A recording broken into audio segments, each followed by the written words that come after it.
పరిస్థితులు హల్లెలూయా. క్రీస్తునందు దేవుని బిడ్డలకు మీ అందరికీ నా హృదయపూర్వకమైన వందనాలమ్మా. వందనాలు కదా. మరి నన్ను ఈ యొక్క ప్రార్థన కూడికలోనికి ఆహ్వానించినటువంటి పాస్టర్ జోసెఫ్ గారికి నా నిండు వందనాలండి. వారి టీం అందరికి కూడా చేరువచ్చిన దైవజనులందరికీ కూడా వందనాలండి. ఒకసారి బిగ్గరగా స్తోత్రం చూద్దాం. హల్లెలూయా.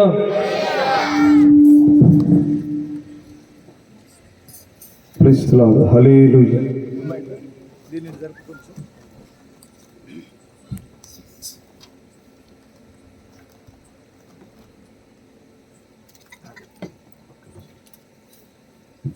Praise the Lord. హల్లెలూయా.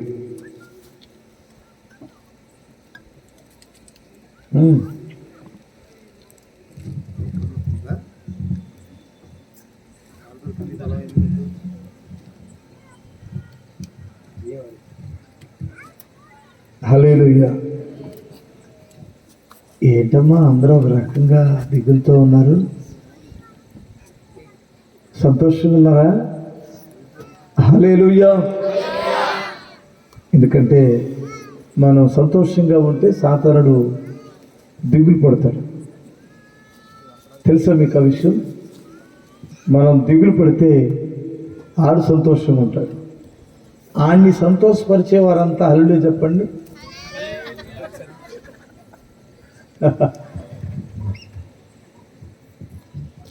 మనం సంతోషిద్దాం. ఎందుకంటే సమస్తం కోల్పోయిన తర్వాత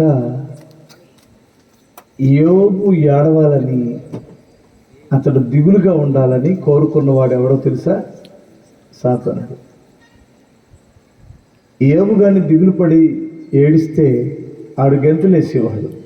ఎందుకంటే దిగులు పడి ఏడ్చి సనిగి గొనిగి ఉంటే ఆడికే కదా బలం. ఎప్పుడైతే దేవునికే సమస్త మహిమ ఘనత ప్రభావాలు దేవునికే స్తోత్రం కలుగునుగా కన్నాడో ఆడి కోసాలన్నీ లూజ్ అయిపోయినాయి. హల్లెలూయా. అందుకని శ్రమకాలంలో కష్టకాలంలో దేవుని స్తుతించడం నేర్చుకున్న ఏ క్రైస్తవుడైనా అతడు గొప్ప జయాన్ని పొందగలడు. ఓకే, మనోళ్ళు చాలామంది మేలు కలిగినప్పుడు ఎగిరి గంతేస్తారు. ఏ చిన్న కష్టం వచ్చినా సనుగుడు గొనుగుడు వేదన, ఇది మర్చిపోదాం. మన అలవాటు మార్చుకుందాం. ఓకే, హల్లెలూయా. ఓ చిన్న పాట పాడుకుందామా? ఇంతకు చప్పట్లు కొట్టి బెచ్చేయండి. అక్కడ కొడతారు కదా, నాతో కలుస్తారు కదా. హల్లెలూయా. దిగులు పడకండి అన్న తపలాలను మాత్రం చాలా కాలం క్రితం బుచ్చిపాపుల పాలన చూశాను. అప్పుడు ఉన్న ఊపే ఇప్పుడు కూడా ఉంది. ఎంజాయ్ చేస్తున్నారు. హల్లెలూయా. అంతకుముందు గజ్జలు కట్టేవాడు చేతికి, మరి ఇప్పుడు గజ్జలు కట్టరా ఉన్నాయా? Praise the Lord. హల్లెలూయా. చాలా సంతోషం. ఎందుకంటే అట్లా ఉండే ఇప్పుడు వారు చాలా తక్కువ మంది ఉంటారు. మంచిది. ఒక చిన్న పాట పాడుకుందాం. ప్రభుని మనసారా స్తుతించుదాం.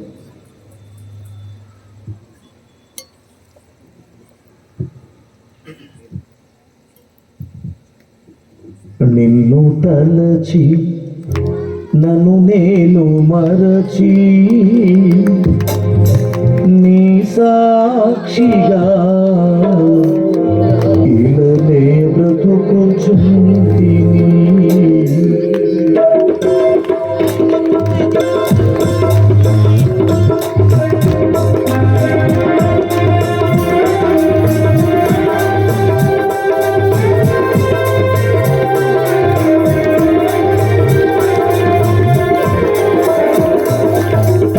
నిన్ను తలచి నన్ను నేను మరచి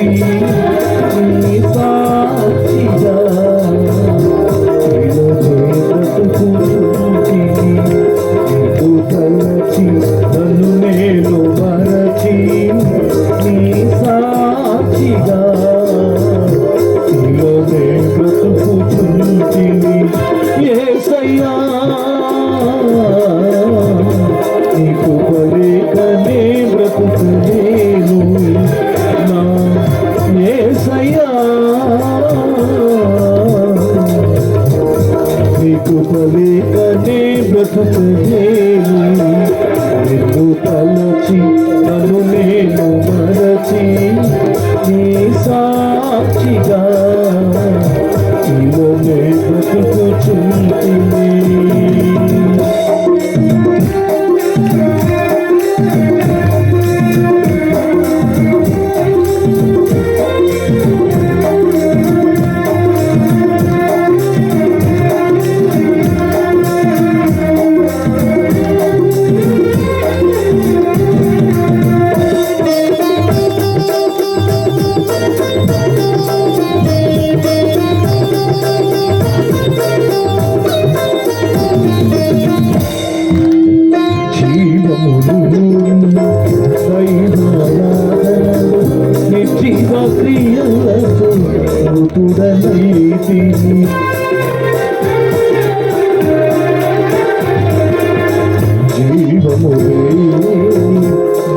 దైవారాధనలో నిర్జీవ క్రియలతో మృతుడనైతిని. జీవాధిపతివై నా జీవితానికి నిత్య జీవము కొసగిన యేసయ్య. జీవాధిపతివై నా జీవితానికి నిత్య జీవము కొసగిన యేసయ్య. నిన్ను తలచి నన్ను నేను మరచి నీ సాక్షిగా ఇలానే బ్రతుకుచుంటిని. ఆమేన్.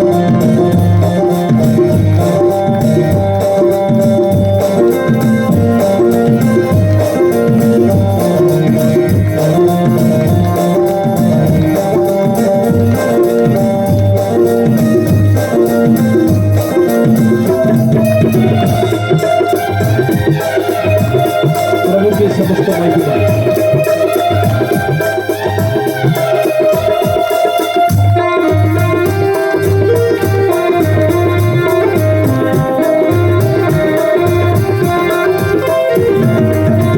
దారి తెలియని కారు చీకటిలో బ్రతుకే భారమై నలిగిపోతిని.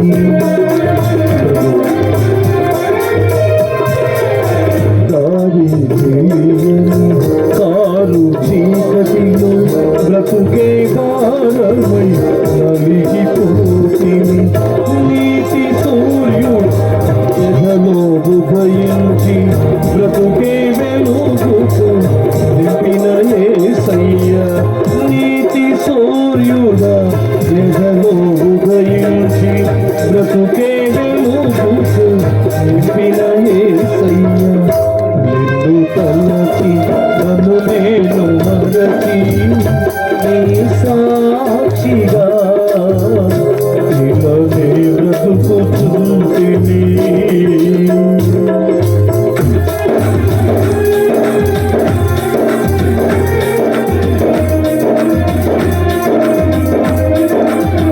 తప్పకుండా ప్రదర్శించేసి మనసారా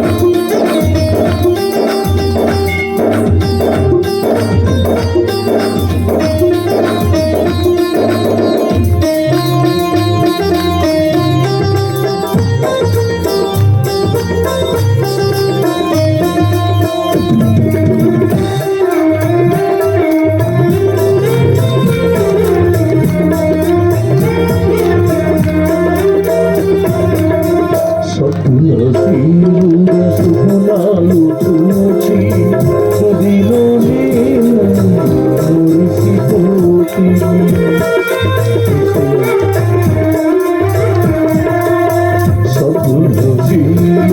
సుగుణాలు చూచి సుదిలో నేను మురిసిపోతిని. సుగుణాలు నాలో చూచుటకే నీవు సిలువలో నాకై నలిగిన యేసయ్య. సుగుణాలు నాలో చూచుటకే నీవు సిలువలో నాకై నలిగిన యేసయ్య. నిన్ను తలచి నన్ను నేను మరచి నీ సాక్షిగా ఇలానే బ్రతుకుచుంటిని. నిన్ను తలచి నన్ను నేను మరచి నీ సాక్షిగా బ్రతుకుచుంటిని యేసయ్యా నీ కృప లేకనే బ్రతుకునేను నా యేసయ్యా నీ కృప లేకనే బ్రతుకునేను నిన్ను కలసి నన్ను నేను మరచి నీ సాక్షిగా నీలోనే బ్రతుకుచుంటిని నిన్ను కలసి నన్ను నేను మరచి నీ సాక్షిగా నీలోనే బ్రతుకుచుంటిని.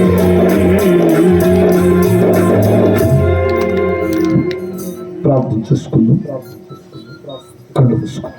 పరిశుద్ధుగా ప్రేమ కలిగిన మా తండ్రి మీకు వందనాలు నాయన. ఈ రాత్రి ఇక్కడ చేరి నిన్ను స్తుతించుటకు మీరు మాకు ఇచ్చిన అవకాశాన్ని బట్టి మీకు కృతజ్ఞతాస్తుతులు నాయన. ఈ రెండవ రాత్రి మీ పాద సన్నిధికి చేరి వచ్చిన బిడ్డలతో మా అందరితో మీరు మాట్లాడండి ప్రభువా. నీ దాసులమైన మేము మీ మాట కొరకు ఎదురు చూసే హృదయాన్ని దయచేయండి అయ్యా. మంచి వాతావరణం ఇచ్చినందుకు కృతజ్ఞతలు నాయన. ప్రియమైన రక్షకుడా, నీ దాసుల ప్రయాస వ్యర్థము కాకూడనట్లు ఇక్కడ అనేక మంది బిడ్డలు అయ్యా రక్షింపబడినట్లును రక్షింపబడిన వారు ఉజ్జీవింపబడినట్లును సహాయం చేయండి. మీరే మాకు తోడుగా ఉండి నడిపించమని యేసుక్రీస్తు నామములో అడుగుచున్నాను తండ్రి, ఆమేన్. ఒకసారి మీ మనసారా ప్రభుని స్తోత్రం చెప్పి మహిమపరచగలరా? ఇంకొకసారి చెప్పండి గట్టిగా, హల్లెలూయా.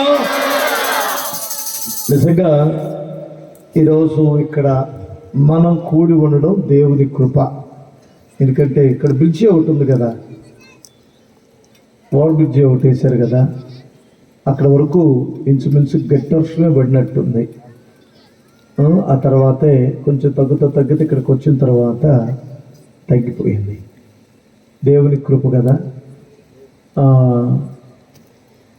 పొద్దున్నే నాకు జాన్ పాల్ గారు పొదిలి ఆయన ఫోన్ చేశాడు. రాత్రి అక్కడ ఒక మీటింగ్ జరిగింది. ఏ ఊరది? కుంచెపల్లిలో. మరి ఈరోజు ఎలా ఉందో నాకు తెలియదు, కానీ రేపు నేను అక్కడికి వెళ్ళాలి. రాత్రి కూడిక అయిపోయి ఆ జనం వెళ్ళేటప్పుడు వర్షం పడిందంట. కొంచెం ముందు వస్తే గందరగోళం అయ్యేవాళ్ళమని. అంటే వర్షం పడొద్దని ఎవరు ప్రార్థన చేయకూడదు, అలా ప్రార్థన చేయకూడదు. ఓకే, మన కూటమి అయిపోయినా పర్వాలేదు కానీ వర్షం ఆగకూడదు. ఓకే, వర్షం లేకపోతే మనకు భూమి ఎక్కడి నుంచి వస్తుంది? కాకపోతే దాని టైంలోకి మనం వచ్చాం. హల్లెలూయా. ఇది ఎవరి టైం? వర్షాల టైం. దాని టైంలోకి మనం వచ్చాం. ఇప్పుడు అది దేవునికి భయపడి ఏం చేస్తుందంటే కాస్తంత మనకి గ్యాప్ తీసుకొని వెళ్తున్న అవకాశం ఇస్తుంది. అంతేగాని మనం ఏదో పెద్ద వీర్లు కాగా అన్నాం అనుకో, ఎవడరా నువ్వు నా టైంలోకి వచ్చి ఆపమంటావు అనేది అర్థమవుతుందా? ఎందుకంటే వర్షం కూడా దేవుని మాటే వింటుంది, మనం కూడా దేవుని మాట వినాలి, స్తోత్రం చెప్పాలి. మన కొరకే కదా వర్షం కూడా. అందుకని ఈ కాలంలో వర్షం పడాలి. ఓకే, ఎప్పుడు పడిద్దో మనకు తెలియదు, కానీ మొత్తం మీద కాసేపు బ్రతిమలాడుకోవాలి. ప్రభువా, మేము 2 గంటలు 3 గంటలు ఇక్కడ ప్రార్థన చేసుకుంటాం, దయచేసి కాస్త మాకు అవకాశం ఇవ్వండి, ఆ మేఘాలకు ఆజ్ఞాపించండి అని చెప్పండి. Okay, hallelujah. అబ్బా, ఏమన్నా ఎక్కువగా ఉందంటావా? Praise the Lord. Hallelujah. Bass తగ్గించు కొంచెం. Praise the Lord. హల్లెలూయా. పెంచుతున్నావా తగ్గించావా? Praise the Lord. హల్లెలూయా. ఈ ఇంతే వస్తాయేమో. Praise the Lord. హల్లెలూయా. దేవునికి మహిమ కలుగునుగా. మరీ సాగిపోయినట్టు చూడు. మంచిది. నేను హల్లెలూయా. Praise the lord. దగ్గర దగ్గర 12 నిమిషాలు తక్కువ 10 అయిపోయింది. నేను 11 గంటల వరకు, 12 నిమిషాలు తక్కువ 11 గంటల వరకు మాట్లాడచ్చు కదా. 1 గంట అవకాశం ఇస్తారా? ఇస్తే చేతులు ఎత్తండి. ఓకే, మంచిది. దేవుడు కూడా మనకు అవకాశం ఇచ్చారు, అందుకనే మనం ఇక్కడ కూర్చున్నాం. ఇందాక ఆరాధన చేయించే తమ్ముళ్ళు ఒక మాట అనడం నేను విన్నాను. ఇక్కడ మనం కూడుకోవడానికి అవకాశం ఇచ్చిన దేవుడు మీ అవసరాలు తీర్చడానికే కదా. తీర్చలేడంటారా? తీరుస్తాడని నమ్ముతారా? నమ్మండి, దేవుడు ఖచ్చితంగా మీ కన్నీళ్లు తుడుస్తాడు. ఓకే, ఈ రాత్రి నేను 4 మాటలు మీ చెవిలో వేసి వెళ్తాను. వాటిని ఇక్కడే దులిపేసి వెళ్ళకుండా చెవిలోకి వచ్చిన మాటలు కాస్త మైండ్లోకి తీసుకొని అక్కడే ఉంచకుండా దాన్ని హృదయంలోకి కానీ దించేస్తే మీ జీవితం చాలా ఆశీర్వాదకరంగా ఉంటుంది. ఓకే, హల్లెలూయా. అందుకని నేను ఈ రాత్రి ప్రశాంతంగా 4 మాటలు మీకు జ్ఞాపకం చేస్తాను, వినండి. నిర్గమాకాండము 30వ అధ్యాయము 34వ వాక్యములను చదువుకుందాం. మరియు యెహోవా మోషేతో ఇట్లనెను, నీవు పరిమళ ద్రవ్యములను అనగా జటామాంసి, గోపీ చందనము, గంధపు చెక్క అను పరిమళ ద్రవ్యములను, స్వచ్ఛమైన సాంబ్రాణి సమభాగముగా తీసుకొని వాటితో ధూపద్రవ్యమును చెయ్యవలను. అది సుగంధ ద్రవ్యం మేళకుని పని చొప్పున కలపబడి ఉప్పు గలదియు స్వచ్ఛమైనదియు పరిశుద్ధమునైన సుగంధ ధూప సంభారము. స్తోత్రం చెప్పు ఒకసారి, ఇంకొకసారి చెప్పు. 36వ వాక్యం కూడా చూడు. దానిలో కొంచెము పొడి చేసి నేను నిన్ను కలుసుకొను ప్రత్యక్షపు గుడారములోని సాక్ష్యపు మందస్సము ఎదుట దానిని ఉంచవలెను. అది మీకు అతి పరిశుద్ధముగా నుండవలెను. హల్లెలూయా. సరే, దీని గురించి కొంచెం జాగ్రత్తగా వివరంగా 4 మాటలు తెలుసుకొని ఇక్కడి నుంచి వెళ్ళిపోదాం. అమ్మ, మీరు మనసు ఇక్కడే పెట్టండి, అర్థం చేసుకోవడానికి ప్రయత్నం చేయండి. ప్రత్యక్షపు గుడారంలో నేను నిన్ను కలుసుకోవడానికి ముందు, నేను నీతో మాట్లాడే ముందు ఈ అతి పరిశుద్ధమైన ఈ సుగంధ ద్రవ్యాలతో కూడినటువంటి ధూపమే నేను నీతో కలుసుకుంటాను, నీతో నేను మాట్లాడుతాను అని ప్రభు చెప్పాడు మోషేతో. నిజంగా ఈరోజు మనకు ప్రత్యక్ష గుడారం లేదు కదా. ఇందులో 4 దినుసులు ఉన్నాయి. ఈ 4 దినుసులు శుభ్రంగా వజ్రగాయం బట్టి వీటిని సమపాళ్లలో తీసుకొని ఆ ధూపం వేసినప్పుడు ఆ సుగంధ సువాసనకి, అది నాకు ఇంపైన సువాసన గనక, నాకు ఇష్టమైనటువంటిది గనక నేను నిన్ను దేవుని ఆలయంలో అనగా ప్రత్యక్ష గుడారంలో నేను నిన్ను కలుసుకుంటాను, నేను నీతో మాట్లాడతాను, అది నాకు ఇంపైన సువాసన అని ప్రభు చెప్పాడు. ఇప్పుడు మనకి ఎక్కడికి వెళ్ళి మన చర్చీల్లో మనం ఈ యొక్క సుగంధ ద్రవ్యాలను అన్నిటినీ బాగా వజ్రగాయం బట్టి ఆ ధూపం ఎక్కడేద్దాం? ఈ మాట ఎందుకు చెప్పబడింది? ఒకసారి మీరు జాగ్రత్తగా ఆలోచిస్తే 141వ కీర్తన 2వ వాక్యంలో ఒక మాట చూడమ్మా, ఎవరైనా చదవగలిగిన వారు.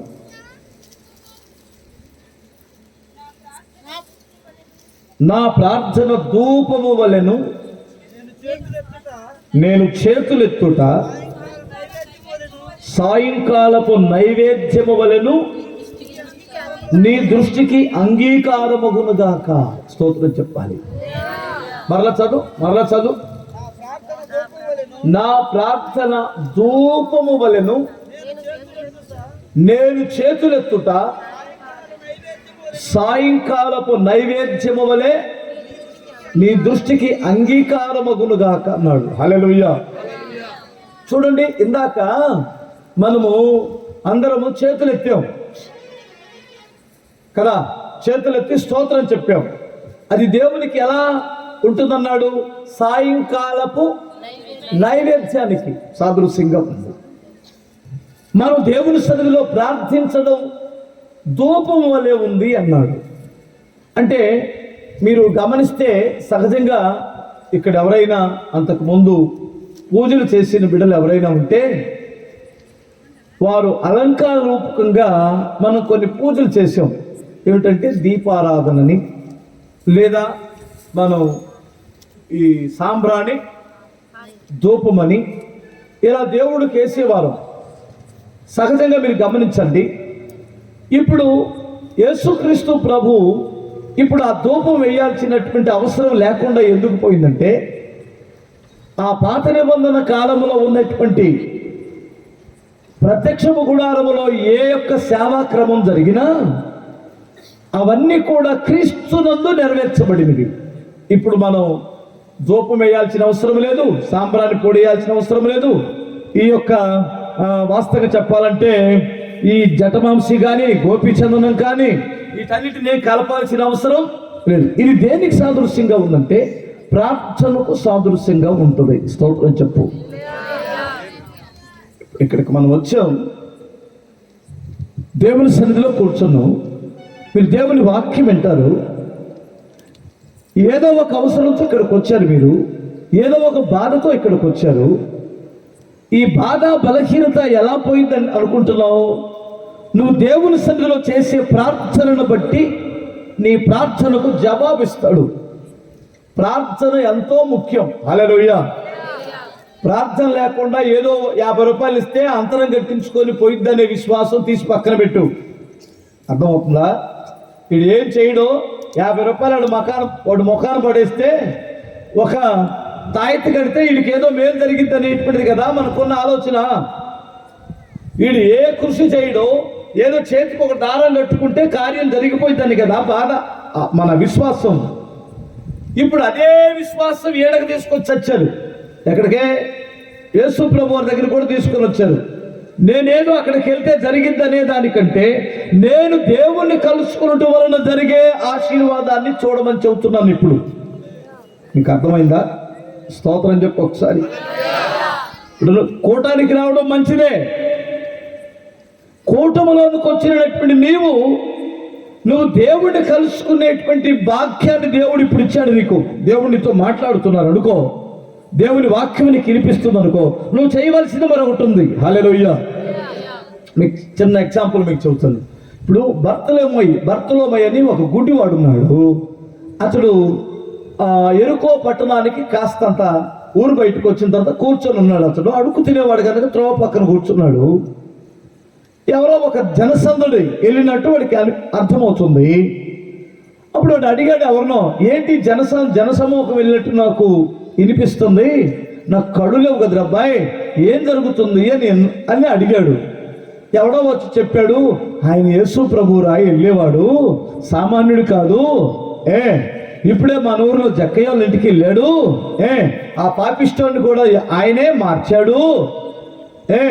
ఆ పాపిస్టోడి ఇంటికి రక్షణ వచ్చిందని కూడా దేవుడు వాగ్దానం చేశాడు. అతను కూడా చాలా సంతోషంగా చేర్చుకున్నాడు. మన ఊరిలో ఉన్నటువంటి అనేక మందిని దేవుడు బాగు చేశారు. ఆయన ఈ త్రోవలో వెళ్తున్నాడు రా నాయన అని యేసు ప్రభుని గురించి వాక్యం చెప్పాడు ఒకడో. నా మోటిగాడు ఎవడో. స్తోత్రం చెప్పాలి. ఇప్పుడు మేము ఎవరి గురించి చెబుతాం? మా డబ్బా కొడుతున్నామా? ఒకవేళ ఏ పాస్టర్ గారు తన డబ్బా కొట్టుకుంటాడో అక్కడ మిగిలేది ప్రజలకు రేగు డబ్బానే. స్తోత్రం చెప్పగలరా? ఇప్పుడు కొట్టుకోవాల్సింది మా డబ్బా కాదు, మేము చూపించాల్సింది యేసుని, హెచ్చించాల్సింది యేసుని. హల్లెలూయా. అందుకనే నేను ఇప్పుడు నా డబ్బా కొట్టుకోవడానికి రాలేదు. ఇప్పుడు నా డబ్బా తెలియని డబ్బానా? బల్లా రిక్షా డబ్బా,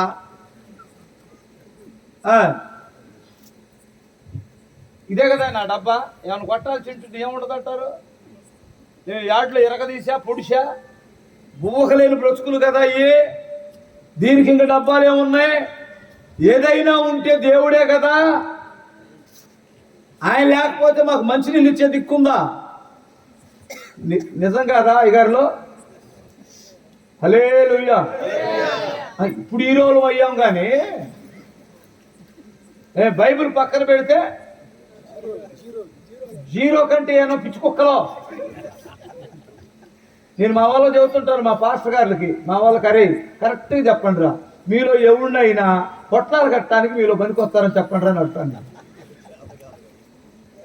ఇప్పుడు పాస్టర్ పని మానేద్దాం, పొట్లాలు కట్టడానికి పంపిస్తానంటే ఒకవేళ అంతకుముందు చేతనావేమో గారు ఇప్పుడు అన్నీ మర్చిపోయారు కదా. అర్థమవుతుందా? పొట్ల పెట్టకపోయి అట్టకు వచ్చాడు అనుకో, నువ్వు మనిషివా పశువా బేరం పోతున్నాడా అంటాడు. అర్థమైందా? హల్లెలూయా, స్తోత్రం చెప్పండి. చాలా జాగ్రత్తగా ఒళ్ళు దగ్గర పెట్టుకొని పని చేసుకోవడం దేవుని పని మంచిది అంటాను. అందుకని మాకు డబ్బాలు కొట్టుకోవడానికి నాకు ఇష్టం ఉండదు. అదే డైరెక్ట్గా చెబుతున్నాను. ఆ అబ్బాయికి ఎవరో యేసు ప్రభుని గురించి చెప్పాడు. వాడి కళ్ళు లేవు కాబట్టి ఆడు కేకలేయడం మొదలు పెట్టాడు. వెరి కేకలు కాదు, యేసు నన్ను కరుణించమని. దాన్ని ఏమంటారంటే ప్రార్థన అంటారు. స్తోత్రం చెప్పాలి. దాని పేరేమంటారు? ఈ ప్రార్థనకి ఆయన ఆగిపోయాడట. హల్లెలూయా. ఆగి ఇద్దరిని పంపించాడు. ఆగి ఇద్దరు సేవకులని పంపించాడు. అబ్బాయి భయపడమాక, ఆయన నిన్ను పిలుస్తున్నాడు, నువ్వు భయపడవద్దు, నీ జన్మ ధన్యమైపోయింది. ఈరోజు నీ రొట్టె ఇరిగి నేతిలో పడింది. హల్లెలూయా. నువ్వు ఏడ్చావా, నువ్వు కేకలేసావా, ప్రార్థన చేసావా, భయపడవద్దు, ఆయన నిన్ను పిలుస్తున్నాడు. నాకు ఆ మాట ఎలా వినపడుతుందంటే, భయపడవలసిన అవసరం లేదు, ఆయన నిన్ను పిలుస్తున్నాడంటే నా ఓటోడు పిలిస్తే నీకేమొచ్చింది? చెప్పరేంటమ్మా? స్తోత్రం చెప్పగలరా? ఒక ఆమె ఏడుతుంది అనుకో, ఏడ్చేటప్పుడు అదిగో ముఖ్యమంత్రి లాంటి ఆయన, పెద్ద పెద్ద వాళ్ళు ఎవరైనా మంత్రి లాంటి ఆయన, పాప అమ్మ ఏడుస్తుందేంటి, దగ్గరికి రమ్మను అని అంటే, ఏంటమ్మా ఎందుకు ఏడుస్తున్నావు? నాకు ఇల్లు లేదండి సారు అని అనుకో. నీకు రేషన్ కార్డు ఉందా? ఉంది. రైట్, ఈ అమ్మాయికి అంట రేషన్ కార్డు ముందు రాసుకోండి, అమ్మాయికి ఇక్కడ నీళ్ళు ఇవ్వండి అని ఆయన చెబుతాడు. నేనేం చెబుతాను? మీకేం అర్థం కాలేదా? స్తోత్రం చెప్పండి. అంతకంటే గొప్పవాడు పిలుస్తున్నాడు. నీ అదృష్టం పండింది, నీ రొట్టె ఇరిగి నేతిలో పడింది, ఆయన దగ్గరికి వెళ్ళు అన్నాడు. అప్పుడు వాడు వెంటనే ఒక్క నిమిషం ఆలోచించి, కళ్ళు లేవు కానీ వాసన తెలుసు, కళ్ళు లేవు కానీ ఏం తెలుసు? వాసన తెలుసు. వాడు ఒంటి మీద ఉన్న బట్ట విసిరేసాడు అవుతా. కంపుతో ఆయన దగ్గరికి నేను వెళ్ళకూడదు అని చెప్పు తీసుకున్నాడు. చెప్ప అడుక్కునే చెప్పండదుగా. ఎవడైనా రొట్టె వేయాలంటే ఎందులో వేయాలి? చెప్పులు వేసుకో అంటాడు కదా. డబ్బులు ఎవరు ఎందులో వేయాలి? చెప్పులు వేయాలి కదా. ఇప్పుడు ఆయన నాకు కళ్ళు ఇస్తే అర్థమవుతుందా? రేపు పొద్దు నుండి నేను ఏదో పనికి వెళ్ళి సంపాదించుకుంటారు కానీ చెప్పతో నాకు పని సిరేసాడు అవతల. స్తోత్రం చెప్పాలి.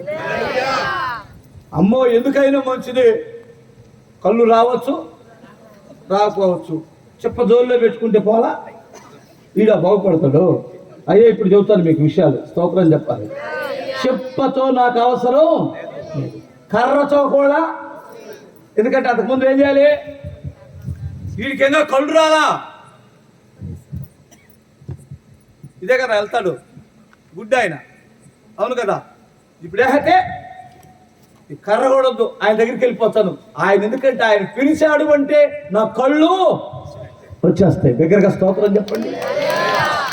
తన ప్రార్థనకు జవాబు రావడానికి చెబుతున్నాను ఈ విషయాలు.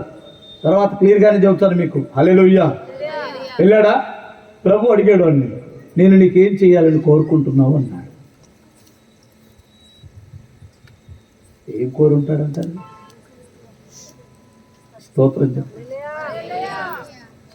ప్రభువా గుడ్డాను కాబట్టి ఎవడి పిల్లని ఇవ్వట్లేదు నాయన, నాకు ఏదన్నా గుడ్డి దాన్ని చూసి పెట్టు ప్రభు అన్నాడు. చెప్పరేంటండి? ఇప్పుడు నేను గుడ్డోండి కనుక ఇంకో గుడ్డి దాన్ని చూడు ఆయన ఇద్దరం కలిసి కొండల పక్కలు కొట్టుకుంటాం అని అడిగాడా? మరి ఏం అడిగాడు అంటారు? ప్రభువా నాకు కళ్ళిస్తే నేను కర్రల మీద ఆధారపడను, ప్రభువా నువ్వు నాకు కళ్ళిస్తే పట్టుకొని అడుగుతాను, ఇక కష్టపడి బ్రతుకుతాను నాయన. నువ్వు కళ్ళిస్తే నేను ఇక ఆ కంపులో పెంటలో బురదలో పడను ప్రభువా, జాగ్రత్తగా బ్రతుకుతాను, నాకు కళ్ళు ఇవ్వండి అన్నాడు.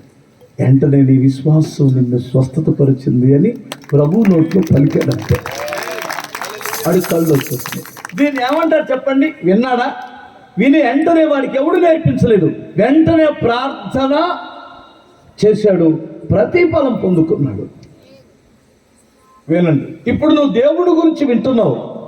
ఇప్పుడు నువ్వు చేయాల్సింది ఏమిటి? నువ్వు బాగుపడాలంటే మా అస్తవాది మంచిదా?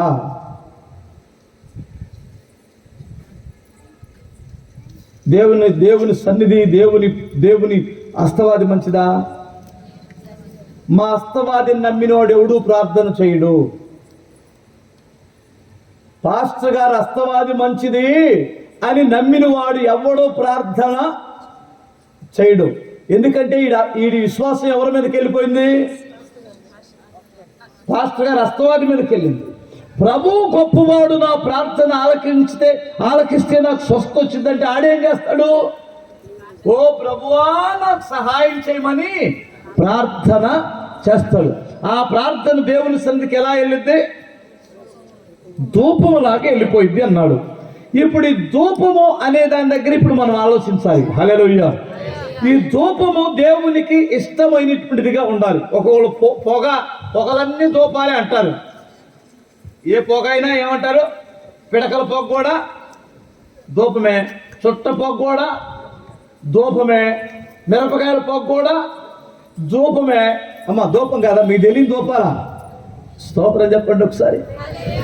ఏదో ఒక పొగలే ప్రభువులకి వెళ్ళిపోయిందని వేస్తే అది ఆయన ఇష్టపడాలి కదా. తమరే పొగ వేస్తున్నారో?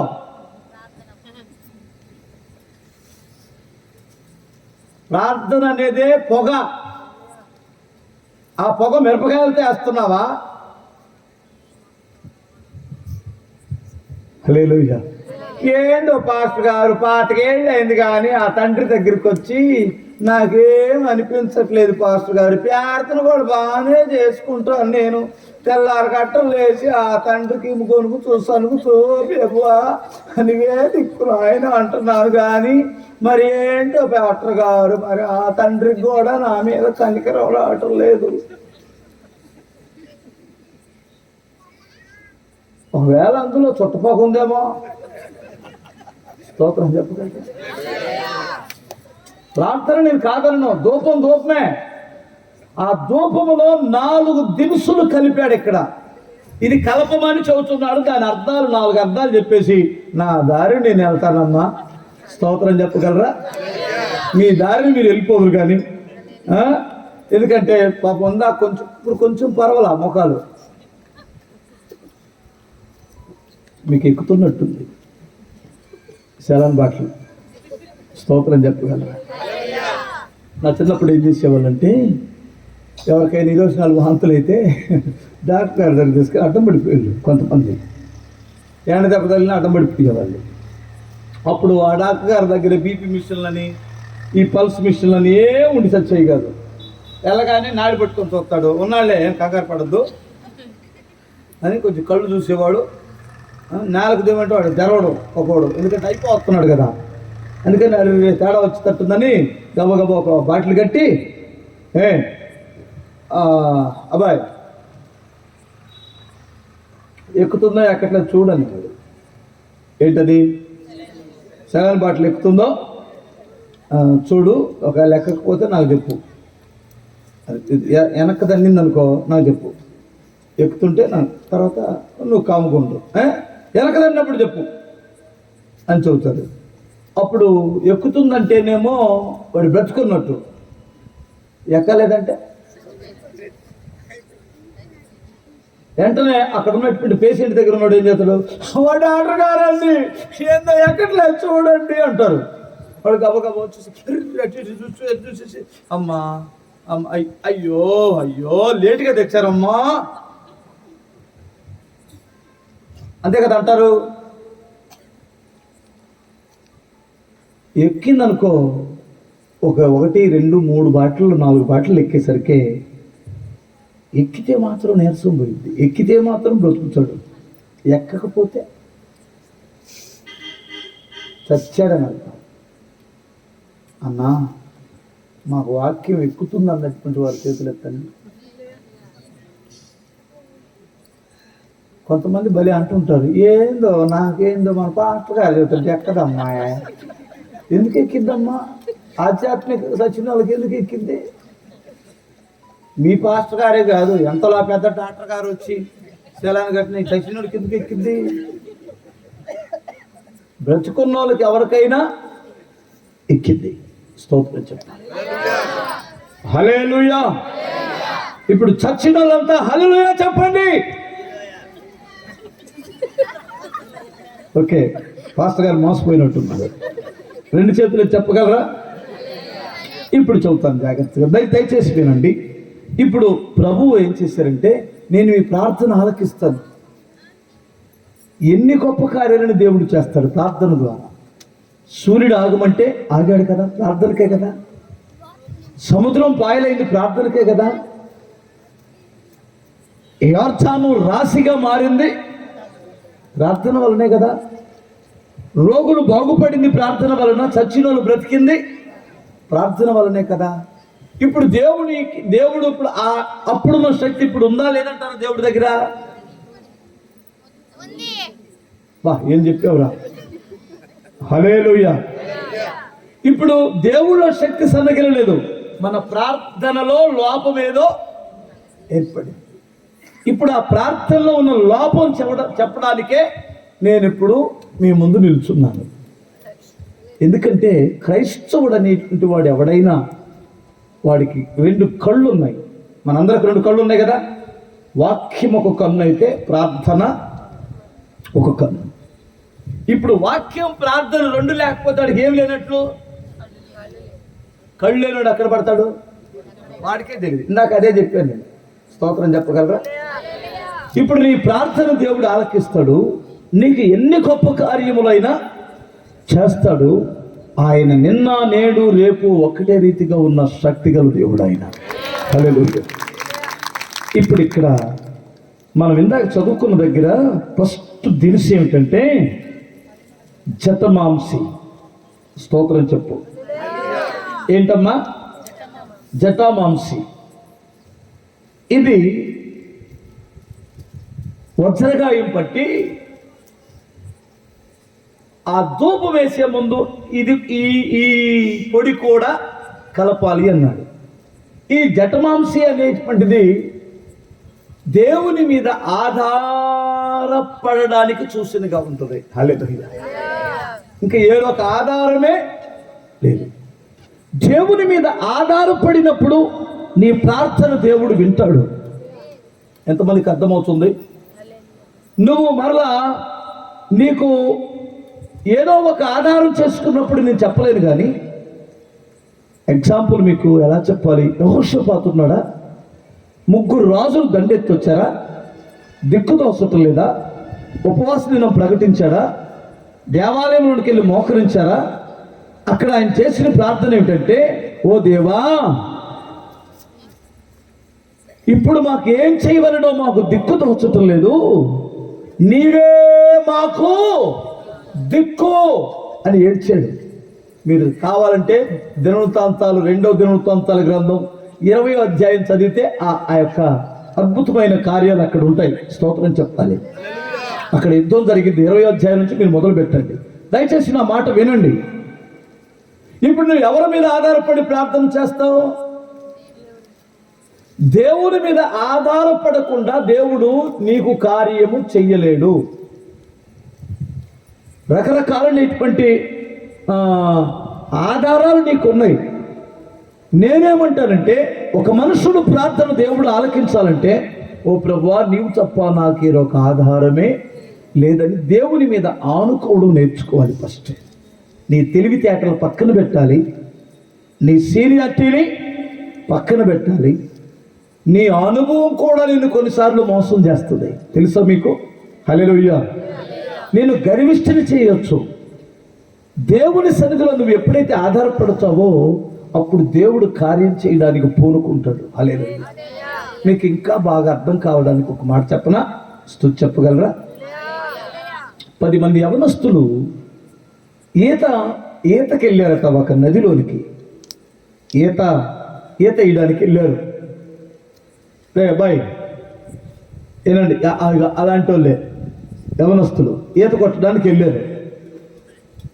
వెళ్ళిన తర్వాత అందరు కలిసి దిగారు. వాళ్ళల్లో ఒకడు గజేతగాడు, పిల్లలలోనే యవనస్తులు ఒకడు గజేతగాడు వెళ్ళాడు. వాడున్నాడు కాబట్టి వీళ్ళందరికీ ఎవడు పోయినా తీసుకొస్తాడని ఒక ధైర్యం ఉంది. అందుకని అందరు దిగారు. దిగిన తర్వాత ఒకడు ఈ పిల్లలలో ఈత రానటువంటి వాడు ఎచ్చులు మారేవాడు ఒకడు ఉన్నాడు. వాళ్ళ కొంతమందికి వచ్చి రాని ఈత వస్తుంది, ఒకడికేమో గజ్జ ఈత వస్తుంది, ఒకడికి ఏ ఈత రాదు. కానీ వాడిదే బిల్డప్ ఎక్కువ. ఎందుకంటే ఈత రాదనుకుంటామని అనుకుంటారేమోనని వీడు వాళ్ళకంటూ లోతుకెళ్ళాడు. మీరు గమనించండి, కొత్తగా బైక్ కొంటాడు వీడు. ఆల్రెడీ అంతకుముందు ఎస్కటింగ్లు ఇచ్చేవాళ్ళు ఉంటారా? వీడు కూడా ఎస్కటింగ్లు ఇవ్వడానికి ప్రయత్నం చేస్తుంటాడు. అప్పుడప్పుడు చేప పిల్ల కెలకేసినట్టు కెలకేస్తుంటాడు. వీడు ముందెళ్ళేటువంటి వాడు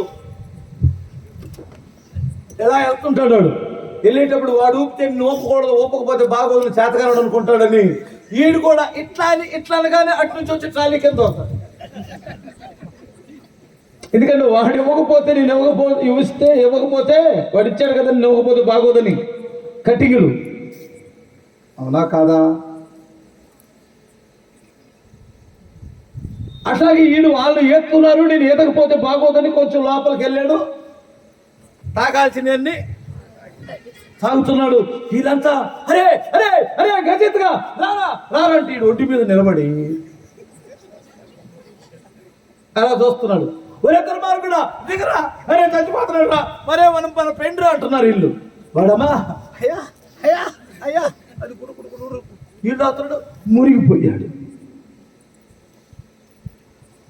శాంత మునిగిన తర్వాత వీళ్ళకు ఒక అనుమానం వచ్చింది. ఈడంత దుర్మార్గుడు మరొకడు లేడు, అనవసరంగా ఈ గజేతగాడిని తెచ్చుకున్నాం, వీడు ఎంత చూత్త ముంచేశాడు ఈ దుర్మార్గుడు అనుకోని అందరు ముఖాలు మామూలుగా లేవు.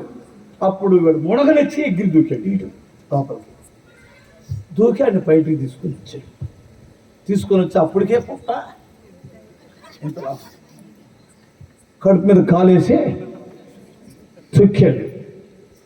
వాడవా బతికే ఉన్నానా అన్నాడు. అప్పుడు వీళ్ళందరూ అరే వాడు మునిగేటప్పుడే కొంచెం చేతులు పైకి ఇచ్చి అటు ఇటు ఆడిస్తున్నాడు కదా, పైకి లేపి అప్పుడు దిగొచ్చు కదరా, ఎందుకు అంత కఠినంగా పైన నించున్నావు గజేతగా అన్నాడు. అప్పుడు ఈ గజేతగాడు ఏమన్నాడంటే, ఒరే వాడు చేతులు ఆడించేటప్పుడు వాడి ప్రయత్నాలు వాడు చేస్తున్నాడు, ఆ టైంలో నేను దిగాను అనుకో, వాడి ప్రయత్నాల్లో నన్ను నా కాలు చెయ్యి ఆడకుండా తీసుకెళ్ళిపోతాడు. వాడు ప్రయత్నాలన్నీ అయిపోయేంతవరకు మన మాట వినడు. మనం వెళ్ళామనుకో, వాడి ప్రయత్నంలో నా కాలు పట్టుకుంటాడు, వాడి ప్రయత్నంలో నా చేతులు పట్టుకుంటాడు, వాడి ప్రయత్నంలో నా చొక్కా పట్టుకొని ముంచేస్తాడు. దుర్మార్గుడాడు. వాడు ప్రయత్నాలన్నీ అయిపోవాలి, వాడు సీనియారిటీ అంతా పనికి రాకుండా పోవాలి. అప్పుడు మునిగితాడు కదా, అప్పుడు నేను వెళ్ళి ఏం చేయాల్సిన అవసరం లేదు, కాలుతో ఇలా అంటే పైకి లేస్తాడు, ఒడ్డునేస్తాడు, బ్రతుకుతాడు. అర్థం కాలేదా? కుమారుడా అక్షరస్యం అయిపోయింది అన్న ఆయన. అమ్మా నాతో నీకేం పని, నా సమయం ఇంకా ఇప్పుడు వాళ్ళ సమయంలో ఉన్నారు, వాళ్ళ ప్రయత్నాలు వారు చేస్తున్నారు. వారి ప్రయత్నం చేసేంత వరకు దేవుడు ఎప్పుడు ఎప్పుడు కార్యము చెయ్యడు. మీరు గమనించండి, సేవకులు కావచ్చు, విశ్వాసులు కావచ్చు, మన సొంత ప్రయత్నాలు, మన సొంత జ్ఞానముతో ఏది చేస్తామో దేవుడు అప్పటి వరకు జోక్యమేమి చేసుకోడు. ప్రభువా, నా ప్రయత్నాలు విపులమైనవి తండ్రి, నీవే నా దిక్కు నాయనానంటే వాళ్ళు ఉన్న గర్వం దెబ్బకు కరిగిపోయిందంతే. స్తోత్రం చెప్పాలి. ఎందుకు పనికిరాను అన్నటువంటి వాడు ఎట్లా వంచితే అట్లా వంగుతాడు. నేలల్లో ఉన్నాడు, ఇట్లా లేపితే ఎట్లా లేస్తాడు, ఇట్లా తొక్కితే అంతకుముందు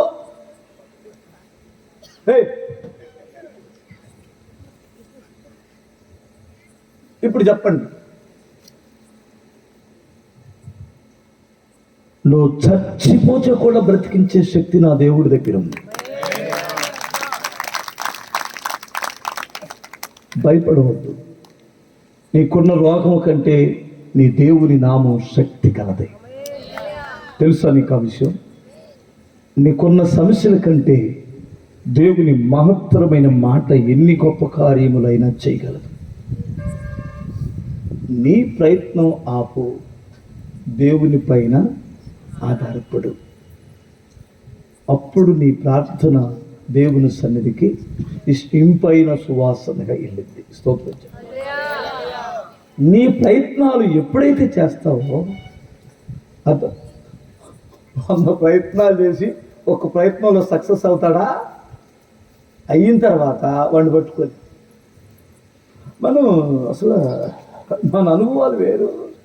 మనం వేసామంటే, ప్లాన్ గీసామంటే సక్సెస్సే. అందుకని నేను పట్టుకోలేమని ఆయన జోక్యం చేసుకోడు. అర్థమవుతుందా? ఇప్పుడు మన ప్రయత్నాల్లో ఒక్క విజయం సాధిస్తే మనం ఎవడో పట్టుకోలేడు. ఇప్పుడు ఇది నా ప్రయత్నం కాదు నాయన, మీ శక్తి అంటే 100 కార్యాలు చేసినా ఆయన్నే చూపిస్తాం. ఎంతమందికి అర్థమవుతుంది? అప్పుడు ఎవరిని మహిమపరుస్తాం? నీకు అర్థమైందా తెల్లరా? హల్లెలూయా. ఎవరి మీద ఆధారపడతావు?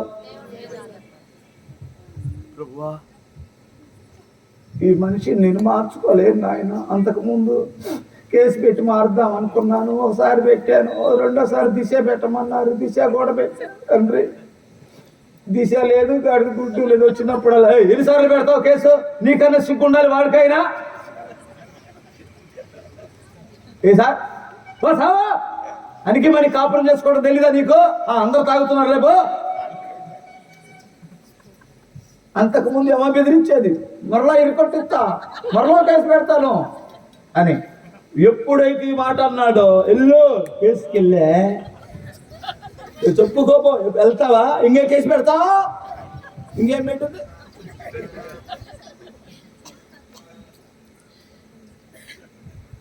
ఏంటి అలా చూసుకో. ఇప్పుడు ఎవరి మీద ఆధారపడతావు? స్తోత్రం చెప్పగలరా? హల్లెలూయా. ఒక స్త్రీ కావచ్చు, ఒక పురుషుడు కావచ్చు, పిల్లల విషయం కావచ్చు, వ్యాపార విషయం కావచ్చు, నీ ప్రయత్నాల్లో నువ్వు విపులమైన తర్వాత చేసే ప్రార్థనే ఆధారపడి చేసే జటమాంసి అనే ధూపం, అదే ఆ దినుసు. స్తోత్రం చెప్పండి.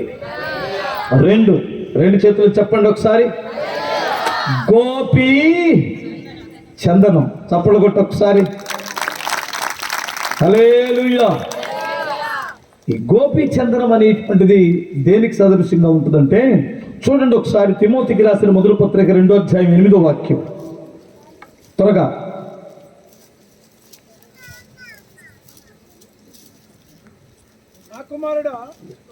నా కుమారుడా, యేసుక్రీస్తునందున్న కృప చేత బలవంతుడు కమ్ము. నీవు అనేక సాక్షులు ఎదుట నా వలన విన్న సంగతులను ఇతరులకు బోధించుటకు. మొదటి తిమోతియేనా?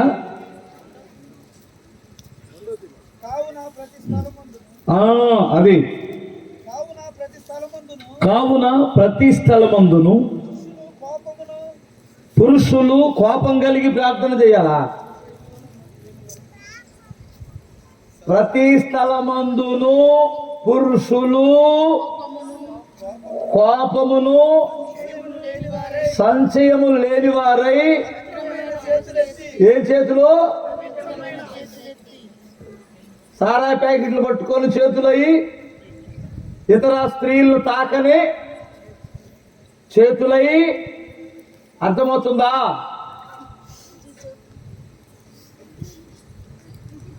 స్తోత్రం చెప్పండి. ఇప్పుడు మన బైక్ వెళ్తుంది, మన బైక్ మీద ఏరే అమ్మాయిని ఎక్కించుకోవటం ఏంది? ఎక్కించుకుంటే నా భార్యని ఎక్కించుకోవాలి, ఎక్కించుకుంటే నా చెల్లెల్లో, నా అక్కనో, నా తల్లినో ఎక్కించుకోవాలి. ఏంటి పాస్టర్ గారు? అవును కదా? స్తోత్రం చెప్పండి.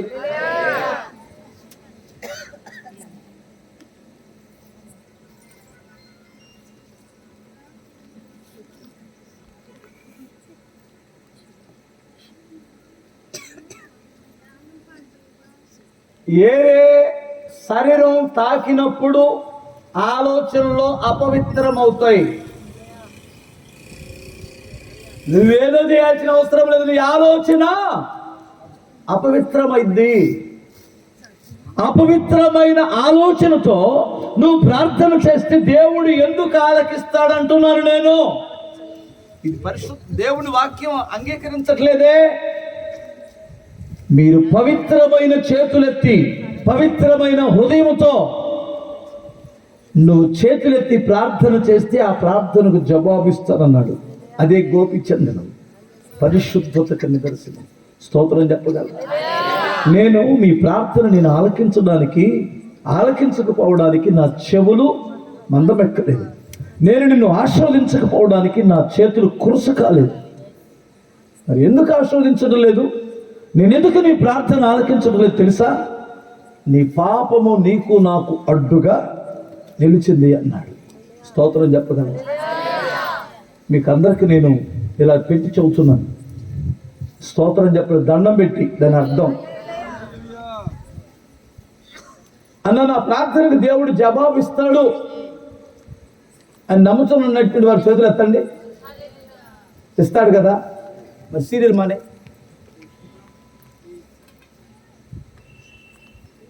కుదరదా? మానేశారా? మానేశామన్నటువంటి వారు కొంచెం నా సపోర్ట్ కొరకు హల్లెలూయా చెప్పండి. అన్న ఇంకా మానలేకపోతున్నాను అన్నటువంటి వారు హల్లెలూయా చెప్పండి.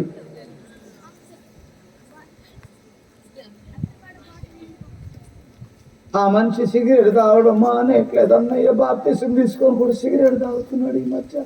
బాప్తిసం తీసుకొని కూడా మందు తాగుతున్నాడు అన్నయ్య అన్న. సూపర్. మరి నువ్వు బాప్తిసం తీసుకొని సీరియల్ చూస్తున్నావు, అటు మందు తాగటంలో తప్పే ఉంది.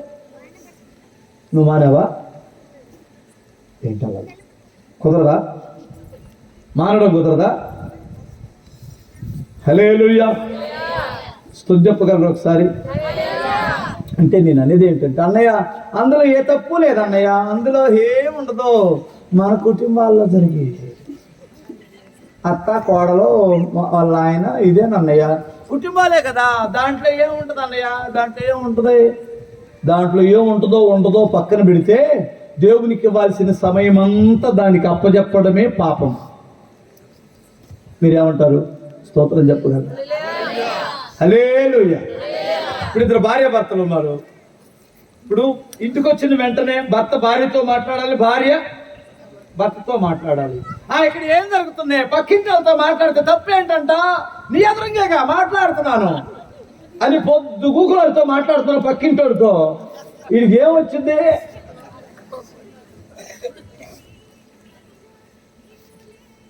సపరేట్ అమ్మా, చిన్న కోపమా?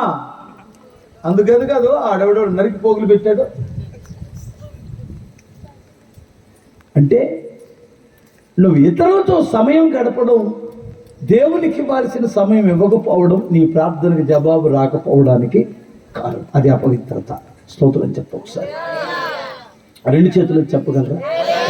నేను మీ సమయాన్ని అంతటిని దేవునికే ఇవ్వమని దేవుడు ఎప్పుడు కోరుకోవట్లేదు. కనీసం లేచిన తర్వాత కాస్త మోకరించి, లేదు పడక దగ్గరికి వెళ్ళేటప్పుడు కనీసం ఒక అరగంట మోకరించి ప్రార్థన చేసుకొని, ప్రభువా నా ప్రార్థన ఆలకించు అని చెప్పి నీ చేతులు కంటిన పాపం, నీ హృదయంలో ఉన్నటువంటి పాపాన్ని విడిచిపెట్టేస్తే ఆ పవిత్రమైన ప్రార్థనకు దేవుడు జవాబిస్తాడు. దగ్గరగా స్తోత్రం చెప్పు. ఇంకొకసారి చెప్పమ్మా, హల్లెలూయా. ఇప్పుడు 2 విషయాలు చెప్పాను. అదేమో తొందరపెట్టి దేవుని దగ్గర పర్మిషన్ తీసుకుంటున్నట్టుంది. నాయనా వీళ్ళేమో నేను వీళ్ళకి 10:30 దాకా ఇచ్చాను, వీళ్ళేమో వెళ్ళటం లేదు, మరి నువ్వేమో ఆగమన్నావు, వీళ్ళ సంగతి మరి తేల్చేస్తాను. హల్లెలూయా అంటే ఆగు ఆగు ఆగు ఆగు కొంచెం ఆగు అంటున్నాడు ఆయన. హల్లెలూయా. నేను ఊహిస్తున్నాను. 2 చేతులే చెప్పండి. మంచిది. ఇంకొక దినుసిందులో కలిపాడు. ఏమిటి చెప్పనా? గంధపు చెక్క. హల్లెలూయా. ఈ గంధపు చెక్క దేనికి సాదృశ్యం అంటే లోబడుటకు సాదృశ్యం. హల్లెలూయా. లోబడినటువంటి వాడు చూడండి ఎంత అందంగా ఉంటాడో, లోబడేటువంటి వాడు ఎంత మృదువుగా ఉంటాడో, ఎంత అద్భుతమైన సాక్ష్యం కలిగి ఉంటాడో. అవునా కాదా? స్తోత్రం చెప్పగలరా? ఇప్పుడు లోబడడం అనేటువంటిది ఎంత అద్భుతంగా ఉంటుంది. తల్లిదండ్రులకు లోబడితే ఎంత బాగుంటుంది. ఆ కుర్రోడు, ఆ పిల్లోడు ఎంత బాగుంటాడు, భలే ఉంటాడు కదా. అమ్మో నా కొడుకే అమ్మా, బంగారం అమ్మా, ఆడు మా మాటకు ఎదురు చెప్పడు, మా మాటకు లోబడే కొడుకు పుట్టాడమ్మా, మా మాటకు లోబడే కూతురు పుట్టిందమ్మా. అబ్బా ఎంత బాగుంటుందో కదా, సూపర్గా ఉంటుంది కదా. లోబడే భార్య దొరికితేనా అబ్బాయి? ఏంటి అవన్నీ కళలు ఇప్పుడు వద్దులేని అంటారా? లేదు, అవన్నీ పగడకలన్నా, అవి నెరవేరి కాదు, పాడు కాదు. ఒకవేళ లోబడే భార్య దొరికితే అద్భుతమైనటువంటి కుటుంబాన్ని చూడగలం, ఆశీర్వాదకరమైన కుటుంబాన్ని చూడగలం. ఆ లోబడుట్లో ఎంత ఆశీర్వాదం ఉంటుంది అనుకున్నారు? స్త్రీలారా, మీ యొక్క ప్రభువుకు వలె నీ భర్తకు లోబడి ఉండండి. చదివారు కదా, స్తోత్రం చెప్పండి. పిల్లలారా, మీ తల్లిదండ్రులకు లోబడి ఉండండి. మీ పై నాయకులుగా ఉండి మీకు వాక్యం బోధిస్తున్నటువంటి సేవకులకు లోబడి ఉండండి. మీ దేవునికి సంఘమా ప్రభువుకు లోబడండి. స్తోత్రం చెప్పాలి. ఈ లోబడడంలో గొప్ప ఆశీర్వాదం ఉంది. లోబడిన వాని ప్రార్థన దేవుని సన్నిధికి చేరుకుంటుంది. హల్లెలూయా. నిన్ను బాప్తిసం తీసుకోమని దేవుడు, దైవ సేవకులు ఎన్నోసార్లు నిన్ను హెచ్చరించారు. లోబడ్డావా? పాపాన్ని విడిచిపెట్టమని ఎన్నోసార్లు హెచ్చరించారు. విడిచిపెట్టావా? లోబడ్డావా? దేవుని మందిరంలో అంటుకట్టబడమని, లోబడమని ఎంతో మంది హెచ్చరించారు. లోబడ్డావా? ఒకసారి మీరు ఆలోచించండి. నీ ప్రార్థన ఆలకించకపోవడానికి కారణం ఏమిటి? నువ్వు లోబడి చూడు, దేవుడు నీ ప్రార్థన వెంటనే ఆలకిస్తాడు, నిన్ను ఆశీర్వదిస్తాడు. అబ్రహాం నీ తల్లిని, నీ తండ్రిని, ఇదిగో ఈ దేశాన్ని విడిచిపెట్టి నేను చూపించే దేశానికి వెళ్ళు, నేను నిన్ను ఆశీర్వదిస్తాడు. ఆశీర్వదించడమే కాదు, నువ్వు అనేకులకు ఆశీర్వాదకరంగా ఉంటావు. స్తోత్రం చెప్పాలి. లోబడ్డా? ఆశీర్వదించబడ్డాడు. 2 చేతులు చెప్పండి. ఇలాగ పాత నిబంధన భక్తులు కానివ్వండి, క్రొత్త నిబంధన భక్తులు కానివ్వండి, లోబడిన వారిని దేవుడు ఆశీర్వదించాడు. ఓకే, స్తోత్రం చెప్పగలరా? లోబడినటువంటి వాడి ద్వారా ఆశీర్వాదం కాదు, శాపం వస్తుంది. నినివే పట్టణానికి వెళ్ళమని యోనాను చెబితే తర్షీష్కి వెళ్ళడానికి టికెట్ కొనుక్కొని వాడెక్కాడట. తుఫాను రేగింది, చీట్లు వేశారు ఎవరి ద్వారా వచ్చిందని. ఇదిగో ఈ లోబడినోడి ద్వారా, ఈ లోబడినోడి ద్వారానే కొంపకి. అప్పుడు వాడకి శిక్ష వస్తే ఇప్పుడు కొంపకు శిక్ష వచ్చింది. మరి ఇప్పుడు ఏం చేయమంటావంటే నన్ను తీసి సముద్రంలో వేయమన్నాడు. ఒకటే మాట, అతను త్యాగానికి మెచ్చుకోవాలి. హల్లెలూయా. ఇదే వ్యక్తి లోబడి నినివే పట్టణానికి వెళ్తే 1,20,000 మంది రక్షింపబడ్డారు. లోబడితే వచ్చిన ఆశీర్వాదం చూడండి, లోబడకపోతే వచ్చిన శాపాన్ని చూడండి. నీ పిలుపుకు నువ్వు లోబడ్డావా? దేవునికి లోబడ్డావా? అసలు లోబడ్డావు నీకు తెలుసా? హల్లెలూయా.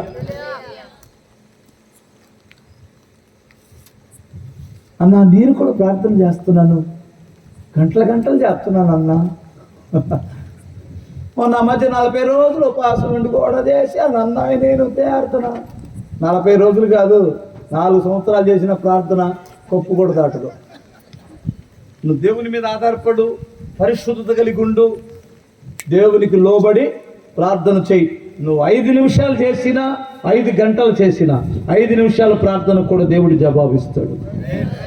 హల్లెలూయా. తెలుసా నీకు ఆ విషయం? 2 చేతులు చెప్పగలవా? హల్లెలూయా.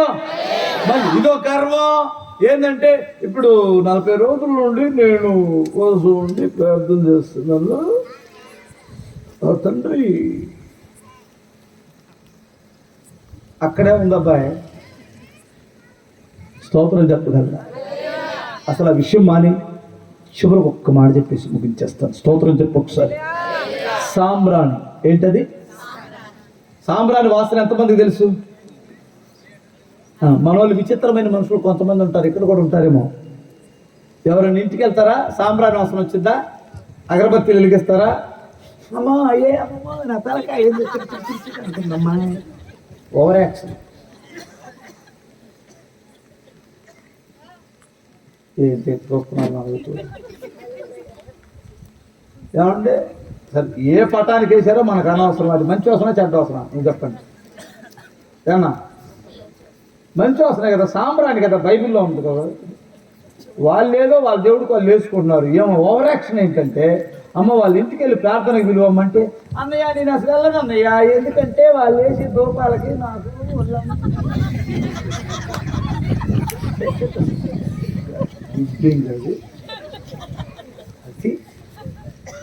ఈ అతి ఆపండి అమ్మ తల్లులారంటే వాళ్ళు రక్షించుకోవడానికి వీళ్ళే అతికాడు. ఆ మూలలో ఏదో 2 ఉన్నాయి అనుకో, ఏమో అమ్మో సైతాన్ అమ్మో, మీ నాన్న పట్టుకొని సైతాన్ అంటే పడురాలు కొట్ట. ఇతర దేవుళ్ళని సైతాన్ని పోయిటాలని నేను ఊరుకుంటారా? కొట్టర పట్టుకొని చీపురు కట్ట తీసుకొని ఏంటి అలా చెప్తున్నా నా వైపు? హల్లెలూయా. నీ దేవుడు గొప్పతనం చెప్పి వెళ్ళి అక్కడికి వెళ్ళి స్తోత్రం చెప్పు. నేను ఉన్నదే మాట్లాడుతున్నాను, లేనిదేమీ మాట్లాడట్లేదు. ఎందుకంటే ఒక మంచి మార్గాన్ని చూపించడానికి ఇంకొక మార్గాన్ని పెట్టాల్సిన అవసరమే. స్తోత్రం చెప్పండి. అక్కడే తమ్ముడు తింటారు. ఏమనుకోద్దే? ఏమన్నా అనుకుంటున్నారా?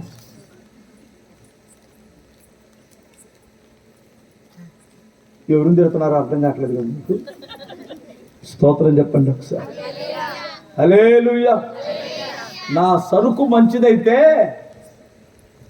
నా సరుకు బల్ల మీద సరుకు పెట్టాను, 100 మంది పోటీ వచ్చినా నా సరుకు దగ్గరికి వస్తారు. ఎడికే ఏడ సరుకు సూపరు. స్తోత్రం చెప్పు ఒకసారి. ఏంటిది? డూప్లికేట్ సరుకు అనుకున్నావా? బుర్రన్నోడు ఎవడైనా మంచి సరుకును కొనుక్కుంటాడు. బుర్ర తక్కువ ఎదవే ఏది పడితే అది కొనుక్కుంటాడు. నీకు తెలీదు ఆ విషయం? చెప్పాయ్. స్తోత్రం చెప్పండి. ఇప్పుడు హోటల్లో ఇక్కడెక్కడ హోటల్ ఉంది చూడడానికి, రేకులను దరిద్రం కూడా చూడడానికి. ఇప్పుడు పోయిందిలే, ఏమనుకోవద్దు. స్తోత్రం చెప్పాలి. అప్పట్లో మేము ఈ రూట్లో వెళ్ళాలంటారే, అదేంటి కొండమూడు దగ్గర ఒక హోటల్ ఉంది, అక్కడ తినేసి వెళ్దాం, పెరుగు సూపర్గా ఉండేది. ఆడ తినేసి వెళ్ళాం. ఎందుకంటే చూడడానికి వాంతి వస్తుంది పైన, బయట నుంచి చూస్తే. లోపలికి వెళ్తే సూపర్ ఫుడ్ ఉంటుంది అక్కడ. అవునా కాదా?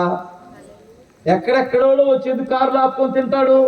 అక్కడ సరుకు బాగుంది. ఎందుకు యేసు ప్రభువుకి ప్రజలు వస్తారు? సరుకు బాగుంది. యేసయ్య దగ్గర సరుకు బాగుంది, అందుకనే వస్తారు. అంతేగాని ఇతర సరుకులను వంక పెట్టాల్సిన అవసరం. నువ్వు కొట్టోలు చూసి నేర్చుకోండి కొంచెం. నా పక్కన కొట్టాడు, ఏమండి 100 రూపాయలు కేజీ, నా సరుకులు తేడా వస్తే నన్ను అడుగు. ఆ పక్క కొట్టుందా చండాలా అని ఇవ్వడం చెబుతాడా?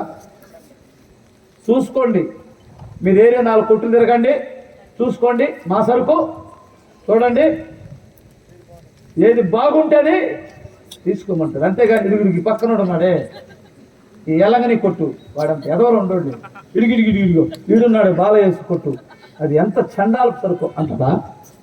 సపరేట్ అమ్మా అంటే కొట్టు ఊరుకుంటాడా? కొడతారా? స్తోత్రం చెప్పండి.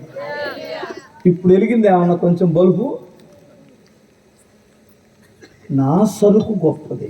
ఓకే, స్తోత్రం చెప్పాలి. అది ఇది సాంబ్రాణి. ఇది దేనికి సాదృశ్యం అంటే విశ్వాసమునకు సాదృశ్యం. ఏమంటారు చెప్పండి? ప్రార్థనకి బలమైన విశ్వాసంతో ప్రార్థన చేస్తే దేవుడు కార్యాలు చేస్తాడు.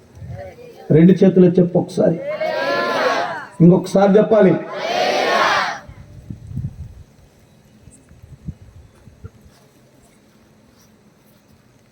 ఒక రాష్ట్రం బంద్ చేశారు.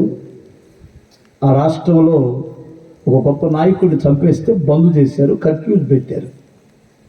కర్ఫ్యూ కొనసాగుతుంది, బయట ఎవరు తిరగకూడదు. అప్పుడు అల్లర్లు చెలరేగిపోయినాయి. 10 రోజులైంది, 20 రోజులైంది, నెల అయిపోతుంది. ఇళ్లలో సరుకులు లేవు, బయటికి జనం తిరగనివ్వటల్లా. ఆ టైంలో ఒక వృద్ధురాలు కొడుకు కోడలిద్దరు చచ్చిపోతే ఒక మనవడిని చాక్కుంటుంది. ఆమె చేసే వృత్తి ఏమిటంటే ఇళ్లలో పని చేసుకుని బ్రతకాలి. ఇప్పుడు ఇంట్లో నుంచి బయటికి కూడా వెళ్ళనివ్వట్లా పోలీసులు. ఇంట్లోనే తిండి లేదు, వండుకోవడానికి ఏమీ లేదు. ఆ పిల్లోడు అడుగుతాడు, నాయనమ్మ నాకు ఆకలి అవుతుందమ్మా అన్నాడు. అంటే ఆమె ఏమన్నదంటే ప్రార్థన చేసుకుని ఆయన అన్నాడు. ప్రార్థన చేసుకుంటే ఏసై ఎత్తాడా? ఎట్లా ఎత్తాడమ్మా అని ఆ డౌట్ అడిగాడు. అప్పుడు ఆమె ఏం చెప్పిందంటే, ఆనాడు దేవుడు కాకులతో ఏలియాకి అన్నం పంపించాడు నాన్న, మనకు కూడా కాకితో అన్నం అయినా పంపించే దేవుడు ఆయన అని చెప్పింది. చెప్పడానికే చెప్పింది, కానీ కడుపులో ఉన్న బాధ పొర్లుకు వస్తుంది. ఎందుకంటే నేనైతే పస్తుంటాను, కానీ ముక్కుపచ్చలారని బిడ్డ తన తల్లిదండ్రులు ఉంటే ఏమన్నా పెట్టుకునే వాళ్ళేమో, నేనేం ముసల్దాన్ని, బిడ్డకి ఏం పెట్టుకోలేకపోతున్నాను, అయ్యో అని గుండెలు బాదుకొని ఆ గదిలో కూర్చొని ఏడుస్తుంది. ఏడుస్తూ ప్రార్థన చేసుకుంటుంది. ఈడు వెంటనే ఏమన్నాడు? నాయనమ్మ ఏం చెప్పింది? కాకులతో భోజనం పంపిస్తాడన్నారు కదా. ఈ టక టక టక బయటకు వచ్చేసి, అర్థమవుతుందా, గళ్ళు తీసి, డోర్ తీసి, కిటికీలు తీసి వచ్చే కాకి వైపు పోయే కాకి వైపు చూస్తున్నాడు. ఆ పోలీస్ ఆయన అక్కడ గస్తీ తిరుగుతున్నాడు. ఎవరక్కడ? తలుపు తీసారంటే తలుపేయని అన్నాడు. ఈడు ఇలా తలుపేలా. పోలీస్ ఆయన వచ్చాడు. తలుపే అన్నాడు. తలుపేస్తే కాకి ఎలా వచ్చిందయ్యా అన్నాడు వీడు. ఆ పోలీస్ ఆయనకి ఏం అర్థం కాల. కాకి ఎందుకు వచ్చిందిరా, కాకేంటిరా అన్నాడు. మరే మాకే 2 రోజుల నుంచి అన్నం లేదు, మా నాయనమ్మ పనికి వెళ్ళట్లేదు, ఇందాక మా నాయనమ్మని అన్నం పెట్టమంటే కాకి అన్నం తెచ్చింది అన్నాడు, మరి నువ్వేం తలిపేయమంటున్నావు, ఎలా వచ్చిందయ్యా కాకి అన్నాడు. పోలీస్ ఆయన కడుపు తరుక్కుపోయింది. రే ఏం పంపించిందిరా? కాకి. సరే కాకి వచ్చిందిరా, కాకి రాలా, కాకి వచ్చింది. ఇప్పుడు నీకు భోజనం వచ్చింది, తలుపే అన్నాడు. కాకి వచ్చిందాక వేయను అన్నాడు వాడు. గబగబా వెళ్ళి ఆ పోలీస్ ఆయన ఒక కొట్టు తెరిపించి 1 నెల రోజులకు సరిపోయే బియ్యం, పప్పు, ఉప్పు, సరుకులు అన్నీ తీసుకొని వచ్చి, రే ఆనాడు కాకి వచ్చింది, ఈనాడు కాకిని బతికిచ్చాడు రా దేవుడు, నేను కూడా కాకినే తీసుకో అని ఇచ్చాడు. అప్పుడు వెంటనే నాయనమ్మ మరే కాకి వచ్చింది అన్నావుగా, కాకి రాకుండా పోలీస్ ఆయన వచ్చాడు నాయనమ్మ, మనకి సరుకులు తెచ్చాడు నాయనమ్మ అన్నాడట. ఎంతమందికి అర్థమవుతుంది? విశ్వాసంలో ఎంత గొప్ప శక్తి ఉందో తెలుసా? స్తోత్రం చెప్పండి ఒకసారి. ఎంత గొప్ప దేవుడు అండి ఆయన. నువ్వెందుకు నమ్మలేకపోతున్నావు? ఏదేదో నమ్ముతున్నారే లోకం. 50 రూపాయల తాయిత్తుని నమ్ముతున్నావు, కానీ శక్తి గల దేవుడిని నమ్మవా? దేవుడిని కార్యం చేయడా? ఆటో ఆయన్ని నమ్మి నిద్రపోతావా? ఆటోలో పోతావైన సంగతి తెలీదా? చెప్పరేంటమ్మా? ఆటోలో పడుకొని కొండమూడ వచ్చిందిలే, ఓ అప్పుడే తెచ్చావే అబ్బాయ్ అందుకుతావే అంటే ఆటో ఆయన నమ్మినంత కూడా దేవుడిని నమ్మవా? ఎందుకు కలవరపడుతున్నావు? ఎందుకు భయపడుతున్నావు?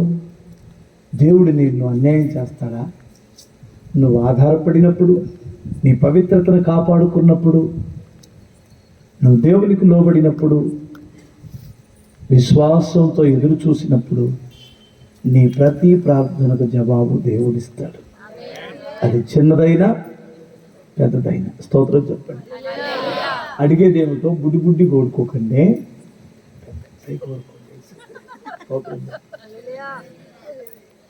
మనోళ్ళు ఏం కోరుకుంటారు చెప్పనా? ఎంత చీప్ మెంటాలిటీ అంటే, ప్రభా నా తండ్రి, నా దేవ, డాక్టర్ డబ్బులు వచ్చినట్టు, నా ప్రభు అమ్మఒడి డబ్బులు కొంచెం లేట్ అయింది, ప్రభు అమ్మఒడి డబ్బులు అమ్మఒడి డబ్బులు నువ్వు ప్రార్థన చేసినా వస్తే చేయకపోయినా ఈ బుర్ర తక్కువ దానికి అది తెలీదు.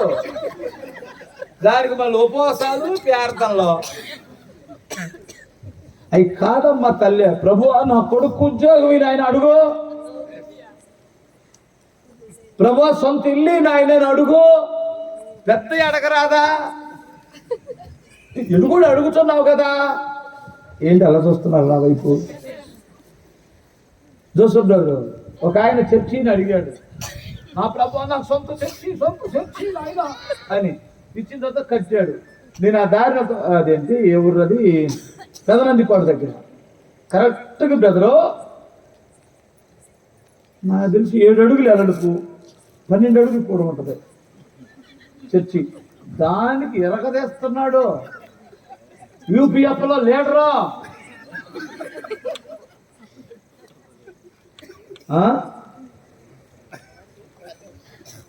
ఎవడు పట్టుకోలేడు.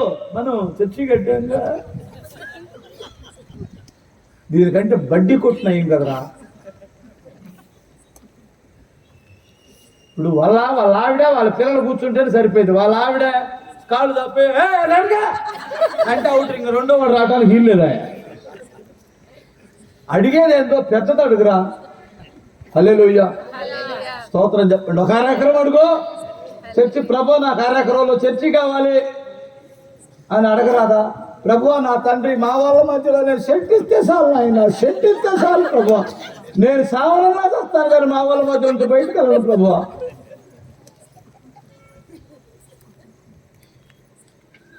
నువ్వు ఎవరు నమ్ముకున్నావు? మీ వలన యేసయ్యనా? స్తోత్రం చెప్పండి ఒకసారి. హల్లెలూయా. అమ్మా విశ్వాసంతో ప్రార్థించండి, దేవుడు కార్యం చేస్తాడు. నిండు వందనాలమ్మా. అందరికీ ఉంది. పాస్టర్ గారు ఇంకేమైనా లాస్ట్లో కార్యక్రమాలు ఉన్నాయా? ఉన్నాయిగా, ఓకే. నేను చిన్న ప్రార్థన చేస్తాను. పరిశుద్ధుడా, ప్రేమ కలిగిన తండ్రి, మీకు వందనాలు నాయన. నిజముగా తండ్రి, మీకు ఇష్టమైన ప్రార్థన ధూపం వేసేటువంటి వారిగా బ్రతుకును నేర్పించండి. మా ప్రార్థనకు జవాబు రావాలి అంటే తండ్రి, మేము మీ మీద ఆధారపడాలని, పరిశుద్ధతను పవిత్రతను కాపాడుకోవాలని, మీ వాక్యములకు లోబడాలి అని, విశ్వాసములో బలపడి ప్రార్థించాలని, అప్పుడు మా ప్రతి ప్రార్థన నీ సన్నిధికి ధూపం వలె చేరులని నీ లేఖను సెలవించినట్లు అలాంటి కృపను మాకందరికీ దయచేయండి. ఈ రాత్రి ఎవరు బలహీనులో వారిని స్వస్థపరచండి, ఎవరు కష్టములో ఉన్నారో వారిని విడిపించండి. నీ దాసుడు తండ్రి జోసఫ్ గారిని మీరు దీవించండి. తన పరిచర్య అంతట్లో కూడా మీరు ఆశీర్వదించండి. తనకు ప్రయాసకు తగిన దీవెన కుమ్మరించమని అయ్యా, ఈ రాత్రి సమస్త కార్యాలు మహిమకరంగా జరిగిస్తున్నందుకు స్తుతిస్తూ యేసుక్రీస్తు నామమున అడుగుచున్నాను తండ్రి, ఆమేన్. ప్రభు నామములో అందరికీ